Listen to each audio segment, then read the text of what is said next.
आगम तेजिनवर बाखियो गणधर ते हियड़े राखियो त्यानो रस जेणे चाखियो ते हुओ शिव सुख साखियो ते हुओ शिव सुख साखियो।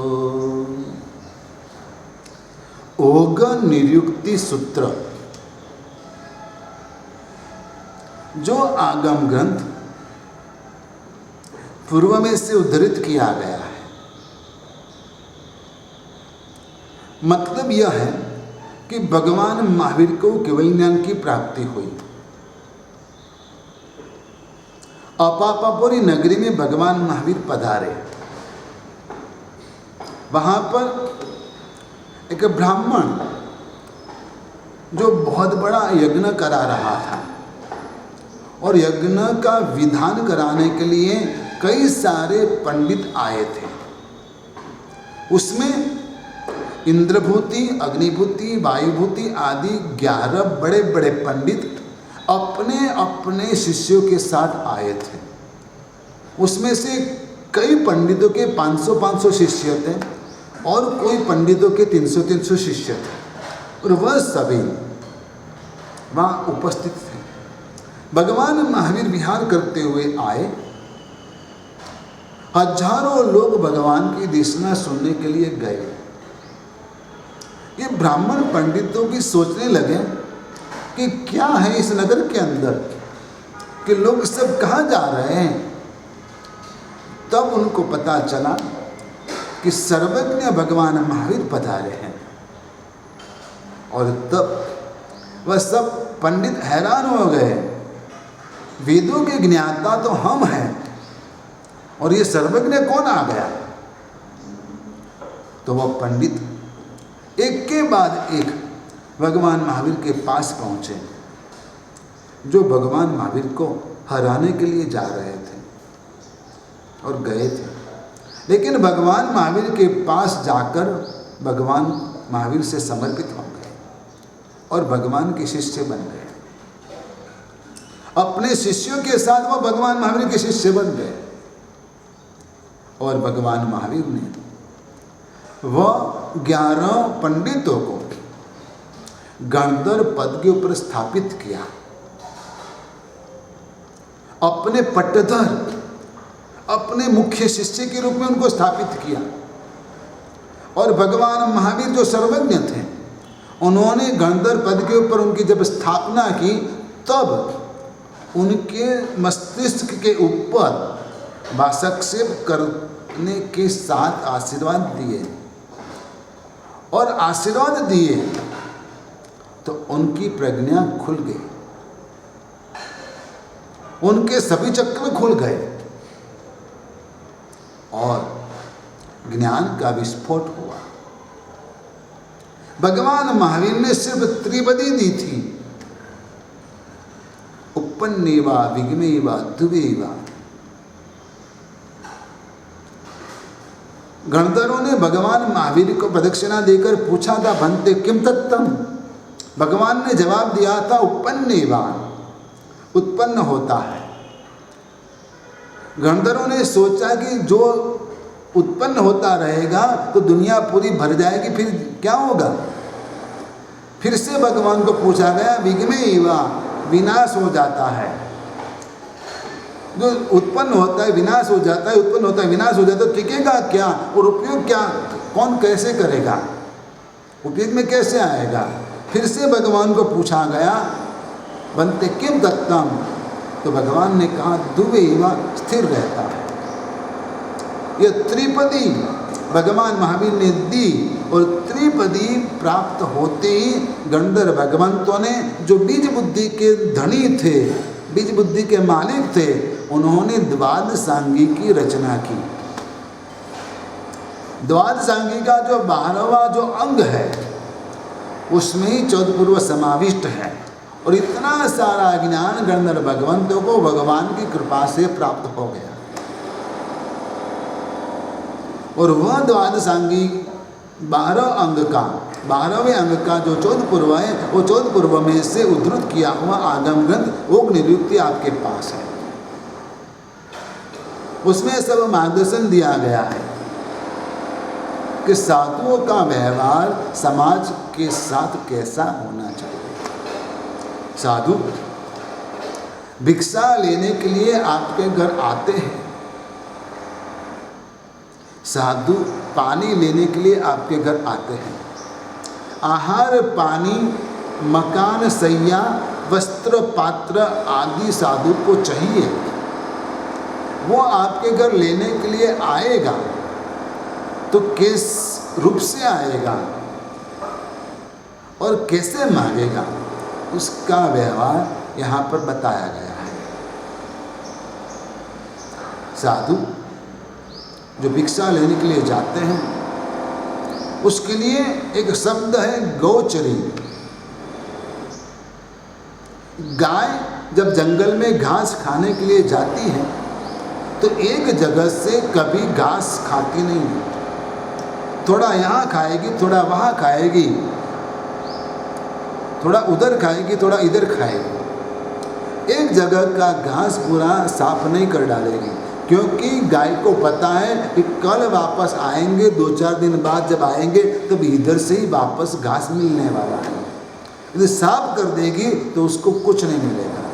ठीक वैसे साधु गोचरे के लिए जाता है तो थोड़ी चीज़ इधर से लेता है, थोड़ी चीज़ उधर से लेता है, एक घर से सब कुछ ले लेता नहीं है और नहीं लेना चाहिए। जो गोचरे के बारे में बातें, वैसा पानी के बारे में भी, गर्म पानी के बारे में भी, वैसा कपड़े के बारे में भी, वस्त्र पात्र के बारे में भी साधु को यह ख्याल रखना है कि आपको देने के लिए जो आता है उससे सब कुछ लेना नहीं है। उसके मन के भाव बने रहने चाहिए। और इसलिए साधु का शब्द है, एक पहचान है गुरु। आप लोग गुरु कहते हो, गुरु महाराज कहते हो। गुरु महाराज, गुरु शब्द जो है उसके 2 अर्थ हैं। गुरु मतलब गुरु महाराज और गुरु मतलब भारी। लेकिन गुरु कभी समाज के ऊपर भारी पड़ते नहीं हैं। कई लोग ऐसा मानते हैं कि इतने सारे साधु हैं वो समाज के ऊपर बोझ रूप है। वास्तव में वह उनकी गलत सोच है, क्योंकि साधु समाज जो है, साधु है, गुरु भगवान जो है, वह समाज के अंदर सद्विचार की, सद्भावनाओं की और सद्प्रवृत्तियों की प्रेरणा करते रहते हैं। जो आप लोगों को मोटिवेट करते रहते हैं और अच्छी प्रवृत्ति में एक्टिव रखते हैं, उसके लिए मार्गदर्शन करते हैं। इसलिए साधु कभी भी समाज के ऊपर भारी नहीं पड़ता है, बोझ रूप नहीं होता है। यह आपकी सोच गलत है। साधु को ये करना चाहिए, साधु को वो करना चाहिए। तो आप आपस में बहस करोगे, उससे कुछ नहीं होगा। लेकिन आपके सोच योग्य स्थान पे रखिए, उसके बारे में चर्चा कीजिए, तब जाके कोई निश्चय होगा और कुछ निर्णय हो पाएगा और कुछ कार्य होगा। वरना सिर्फ हवा में बातें उड़ जाएगी, कुछ लाभ नहीं होगा। आपका समय वेस्ट जाएगा, आपकी शक्ति वेस्ट जाएगी। आज जैन समाज की कई शक्तियाँ वेस्ट जा रही है।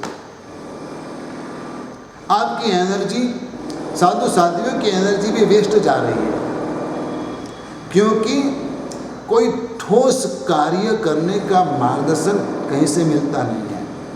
जिसकी समझ में जो आया वो सब करते रहते हैं। और इसलिए वर्तमान समय में दुनिया से जैन समाज पिछड़ा जा रहा है। बहुत तरह का नुकसान जैन समाज को हो रहा है। अब कहाँ जाके किसको कहना, कौन सुनेगा, कौन निर्णय करेगा। किसी के भी पास उतना पुण्य नहीं है कि कोई एक आचार्य भगवंत हो कि जिसकी बात पूरा श्री संघ माने। बस आप लोग सोशल मीडिया पे कुछ न कुछ लिखते रहते हो, कई बातें चलाते रहते हो, लेकिन उसका कोई परिणाम आता नहीं है, क्योंकि आपके अंदर एकता नहीं है, एकजुटता नहीं है, आपके अंदर अनुशासन नहीं है, कोई किसी को कुछ कह नहीं सकता है, कोई किसी की सुनने के लिए तैयार नहीं है, तो कैसे आगे हम पहुंच पाएंगे? हमें आगे कैसे बढ़ना है, उसका मार्गदर्शन हमारे आचार्य को ही देना होगा। और श्री संघ के अग्रणी जो श्रावक है, वो श्रावकों को आचार्य भगवंतों के ऊपर दबाव लाना पड़ेगा, और तब जाके कुछ ठोस कार्य करने की भूमिका बन पाएगी। मैं अभी कुछ समय पहले की बात करूं कि जब कोरोना की वैक्सीन के बारे में बात चली,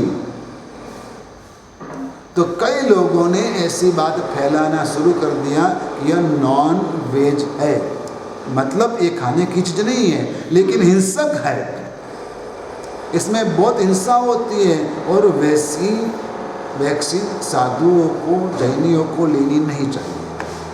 अब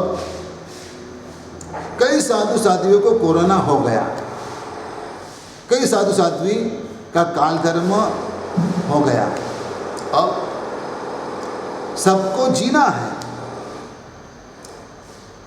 लेकिन वैक्सीन लेना न लेना कंफ्यूजन खड़ा हो गया। तो टॉप लेवल से कोई मार्गदर्शन श्री संघ को, साधु साध्वी को प्राप्त नहीं हुआ। मैंने उच्च लेवल तक इसके बारे में प्रयास किए, लेकिन किसी ने कोई उत्तर नहीं दिया। एक आचार्य ने उत्तर दिया कि आपके समुदाय के वडील जो कहें वैसा करना, मतलब आपके अंदर नाम की एकता है, काम की एकता तो है ही नहीं, सिर्फ दिखावा है, आप एक हो।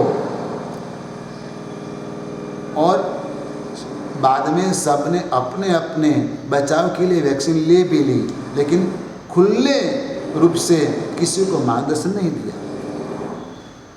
और इस बारे में हमारे एक आचार्य ने अपने दिल की भड़ास भी निकाली कि आप जैन समाज के नायक होकर बैठ गए हो और कोई मार्गदर्शन नहीं देते हो, और आप अपने आप सब कुछ कर लेते हो, फिर बाद में समाज को पता चलता है ये क्या तरीका है।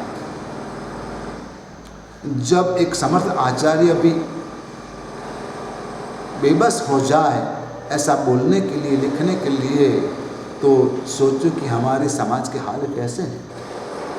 ये आगम ग्रंथों के ऊपर से हम क्या बोध ले सकते हैं,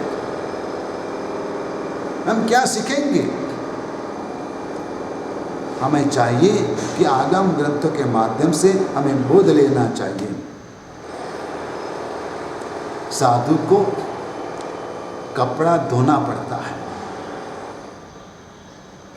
यह काप निकालने का तरीका भी, इसकी विधि भी इस आगम ग्रंथ में बताई। आप कपड़े धोने के लिए 5-10 बाल्टी यूज कर डालोगे, लेकिन साधु अपने पहने हुए 5-7 कपड़े एक बाल्टी पानी में पूरा साफ करके रख देगा, धो देगा। यह साधु के कपड़े धोने का तरीका है। एक बाल्टी पानी में 15 लीटर पानी के अंदर साधु अपने 5-7 कपड़ा धो देगा, जो 4 दिन 6 दिन उसने पहना हुआ है। साधु अपने कपड़े रोज रोज नहीं धोते, उसका काप रोज नहीं निकालते, 4-6 दिन में एक बार निकालते हैं। और वैसे कपड़े धोने में सिर्फ 1 बाल्टी पानी लगता है। सोचो साधु पर्यावरण के लिए कितना उपयुक्त है और कितना चिंतित है कि उतना ही पानी यूज करता है इतने कपड़े धोने में, और उसके लिए परात का उपयोग करता है। और जो गंदा पानी निकलता है उसमें भी डस्टर आदि धो देते, सुखा देते हैं। वह पानी खुली ज़मीन पे डालते हैं, सूखी ज़मीन पे, और वहाँ पानी फैलकर अपने आप सूख जाता है, गंदगी नहीं होती है और वहाँ जीवोत्पत्ति नहीं होती है। ऐसा ख्याल साधु रखते हैं और इस बात का मार्गदर्शन इस आगम ग्रंथ में दिया गया है। अब कभी कभार गोचरी के अंदर जब भिक्षा लेने के लिए गए तो कोई चीज़ ऐसी आ जाती है गलती से कि जिसका उपयोग साधु कभी भी नहीं कर पाता है, या तो कभी कभार ज़रूरत से ज़्यादा गोचरी आ जाती है, तब साधु को क्या करना चाहिए उसका विधि भी इस आगम ग्रंथ में बताया गया है। उसको कैसे विसर्जित की जाए। आपको एक दृष्टांत पता होगा कि जैसे एक गुरु भगवान बैठने के लिए गए तो कोई महिला ने गुरु भगवंत को कड़वी तुमड़ी का सब्जी बहरा दी, कड़वी तुमड़ी की सब्जी बहरा दी कि जो कोई भी खाएगा तो वो मर जाएगा, या तो मुंह में वो जाएगी नहीं, इतनी कड़वी। जैसे कि काकड़ी कड़वी होती है, दूधी कड़वी होती है। घर में सब्जी बन गई, जब उसका कार्य किया गया, पूर्व कार्य उसको तैयार की गई, काटी गई, तब उसको टेस्ट नहीं किया गया था तो पता नहीं चला कैसी थी, लेकिन जब बन गई तब उसका टेस्ट करने लगे तो पता चला कि तो कड़वी है, अब क्या करने का। कोई घर में ऐसी सब्जी पड़ी थी और गुरु भगवान भिक्षा के लिए पहुंच गए तो महिला ने वह सब्जी गुरु भगवान को बहरा दी। जब वो उपाश्रय में गए, गुरु भगवान ने कहा ये तो खाने लायक नहीं है, अब क्या करना। कोई भी ये चीज़ नहीं खा पाएगा, करना क्या। गुरु भगवान ने आदेश दिया आप जंगल में जाओ और जंगल में जाके मिट्टी में ऐसे मिला दो कि एक कण भी किसी को पता नहीं चले कि इसमें क्या है, क्या मिलाया गया मिट्टी में। गुरु भगवान वह सब्जी लेकर जंगल में गए और मिट्टी में चूर चूर करके मिलाने का प्रयास करने का उसने सोचा, लेकिन जैसे ही वह गए तो सब्जी का अंदर जो तेल था थोड़ा सा बूंद नीचे गिरा और बूंद नीचे गिरती चींटी वगैरह आ गई। गुरु भगवान ने सोचा कि यदि एक बूंद तेल गिरा सब्जी का और चींटी आ गई तो इतने सारे सब्जी, ये सब्जी जो है दूसरी सब्जी के साथ मिली हुई, ये सब मैं मिट्टी में मिलाऊंगा, कितनी चींटी आएगी और कितनी चींटियाँ मर जाएगी, इससे अच्छा है कि लाओ मैं ही खा जाऊं। गुरु भगवंत ने ऐसा किया और इतनी सब्जी कड़वी बिगड़ी हुई उन्होंने वापर ली, उनका काल धर्म हो गया, मृत्यु हो गई। मतलब ये है कि जो चीज़ गलती से आ गई है, जो खा नहीं पाते, वो चीज़ को मिट्टी में कैसे मिलाना, उसको विसर्जन कैसे करना, उसका विधि भी इस आगम ग्रंथ में बताया गया है। एक बार ऐसा हुआ कि दोपहर के समय में साधु गोचरी के लिए गए। अब साधु गोचरी के लिए गए, हुआ ऐसा कि रोटी ज़्यादा आ गई। यदि ज़्यादा आ जाता है थोड़ा बहुत खाना तो 5-10 साधु में एक एक रोटी भी दे दिया जाए तो ख़त्म हो जाती है, लेकिन ज़रूरत से ज़्यादा आगे अब कोई लेने के लिए तैयार नहीं रोटी, तो क्या करना। शाम का समय बाकी था, सब साधु शाम के समय गोचरी करते नहीं हैं, कोई कोई तो करते हैं। अब सुबह की रोटी शाम को किसी को दे दी जाए तो कौन खाएगा। उस वक्त गुरु महाराज आइडिया लगाते हैं, अपने शिष्य को कहते हैं कि जाओ गोचरी के लिए जाओ, शाम के लिए खाना लेकर आओ, लेकिन थोड़ा घी और गुड़ लेकर आ जाना। गुरु भगवान ऐसा तरीका बताते हैं और घी गुड़ ला के रोटी का चूरा करके मिला के लड्डू बना देते हैं। फिर कहते चलो भाई लड्डू, तो लड्डू सब कोई खा लेगा। ठंडी रोटी कोई नहीं खाएगा, लेकिन ठंडी रोटी का लड्डू सब कोई खा लेगा। उस रूप से भी गोचरी वापर लेना जरूरी हो जाता है, लेकिन इतना भी नहीं हो पाता है, तब कैसे उसका विसर्जन करना, उसका मार्गदर्शन इधर दिया गया है। और इससे आगे भोजन के मांडली का क्रम, जैसे कि साधु भिक्षा लेकर आए, 25 साधु है तो एक साथ सब बैठेंगे, तो कौन कौन से क्रम में बैठेंगे। जो सबसे बड़े गुरु महाराज हैं वह सेंटर में बैठेंगे और अपने अपने पर्याय के अनुसार सब क्रमशः बैठकर गोचरी करेंगे। यह गोचरी करने का तरीका है, उसका मार्गदर्शन यहाँ पर दिया गया है। और इसके बाद उपधि द्वार, मतलब कि जो स्थविर कल्पीय साधु हैं उसको 14 तरह की उपधि यानी कि कपड़े आदि चाहिए। जो जिन कल्पी हैं उसको 12 तरह की उपधि चाहिए। साध्वी को 25 तरह की उपधि चाहिए। उसका प्रमाण, उसका माप, उसको वापरने का तरीका यहाँ पर बताया गया। ये कपड़ा जो मैंने पहना है वह कितना लंबा होना चाहिए, कितना चौड़ा होना चाहिए, उसका मार्गदर्शन भी यहाँ दिया गया है। हम जो कपड़े पहनते हैं उसमें से एक भी कपड़ा सिला हुआ नहीं है, खुले कपड़े, धोती जैसे, बस ऐसे कंधे पे डाल दिया, शरीर ढक गया, बात खत्म हो गई।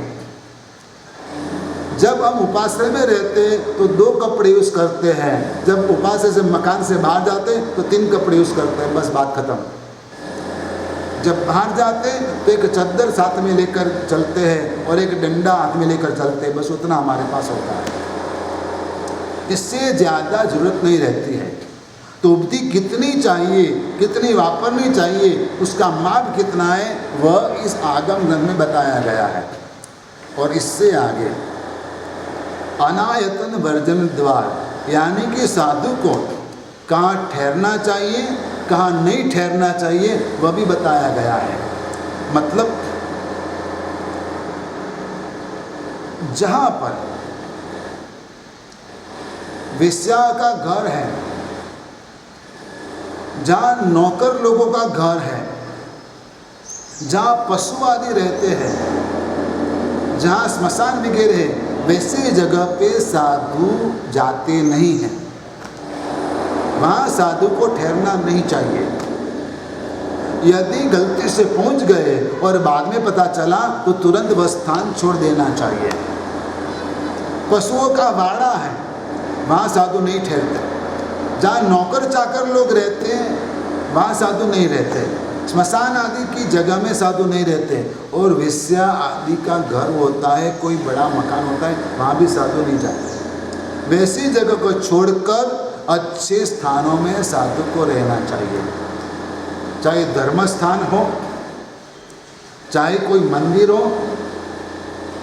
हाँ, हम स्वामीनारायण मंदिर में भी रुकते हैं, राम मंदिर में भी रुकते हैं, हम सरकारी गेस्ट हाउस में रुकते हैं, हम खाली स्कूलों में रुकते हैं, हम पंचायत के ऑफिस में रुकते हैं। जहाँ जिस जगह पे उचित स्थान मिले वैसी जगह पे उनके व्यवस्थापक की सम्मति से हम रुकते हैं, और कोई जगह हम नहीं जाते हैं। देखते हैं कि आसपास में लोग कैसे हैं। जो मकान के आसपास में नॉन वेजिटेरियन लोग रहते हैं वहाँ पर भी हम नहीं रुकते, क्योंकि वह हमारी मर्यादा है, वो हमारा धर्म है। हमारे प्रति जिसको बहुमान है वैसे जगह पे हम रुकते हैं, वैसे लोगों के घर में रुकते हैं। हम चरोतर प्रदेश के अंदर पटेल लोगों के घर में भी रुकते हैं, और हमें कभी कभार गौशाला में भी रुकने की जगह मिल जाती है। मैंने अभी कहा कि जहाँ प्राणी रहते वहाँ हम नहीं रुकते, लेकिन गौशाला में भी ऑफिस आदि होती है, स्टाफ के लिए रहने की जगह होती है, और एक्स्ट्रा जगह भी होती है जो स्वच्छ होती है, जहाँ बदबू गोबर आदि की नहीं आती, वैसी जगह पे हम रुकते हैं। यह सभी चीज़ों का ध्यान रखना है, उसका मार्गदर्शन भी इधर दिया गया है। और जिस जगह पे लोग इकट्ठा होकर प्रार्थना आदि करते हैं, वैसी जगह पे हम रुक सकते हैं। कुसंग से हमें दूर रहना है, सत्संग हमें करना है।